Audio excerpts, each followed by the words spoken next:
Guys, baka yung iba dyan walang alam sa ganito. Ayan o. Mayroon tayong Bluetooth speaker dito. Ayan yung ano to, nasira. Tapos ginawa-gawa ko lang. So, ganito.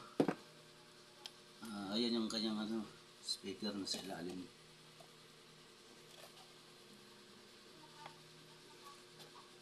Ito, baka hindi alam ng iba. Lalo lang mga ano, mga babae dyan. Itong speaker, kailangan lagi itong naka full charge. Full charge lagi natin to. Kasi ang purpose nito, halimbawa na brand out, nalubat yung ating cellphone, pwede tayo kumuha ng source dito ng ano, battery supply.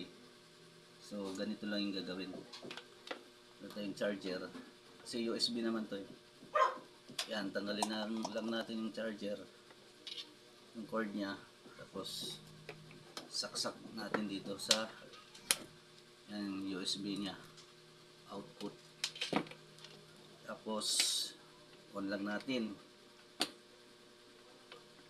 Yan, Bluetooth mode. Tapos charge natin yung ating cellphone.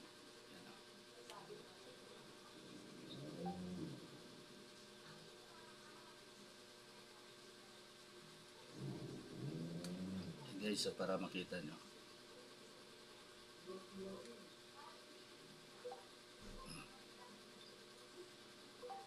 yan, charge na siya. Patayin ko lang para ano, mas makita ng maayos.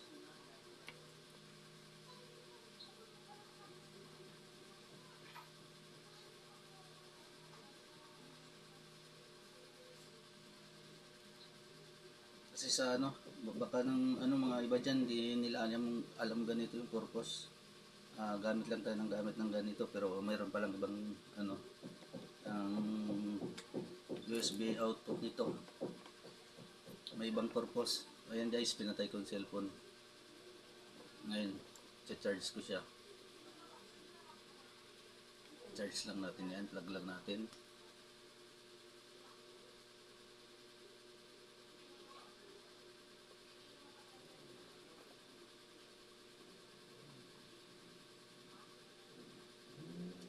Ayan o. Yan, gumakarga na siya guys. Yan, sa mga hindi nakakalam ng mga ganitong ano, Bluetooth speaker, kailangan lagi siyang naka full charge. Kahit di natin gamitin guys, para in case na mag brand out, ito tayo kukuha ng ano, ating battery ano, supply sa cellphone para makapag-charge tayo. Diba?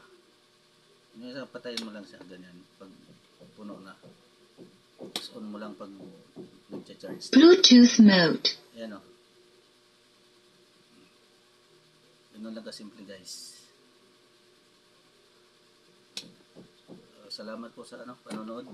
Paki-share ng ating video kung mayroon kayong natutunan. Maraming salamat po.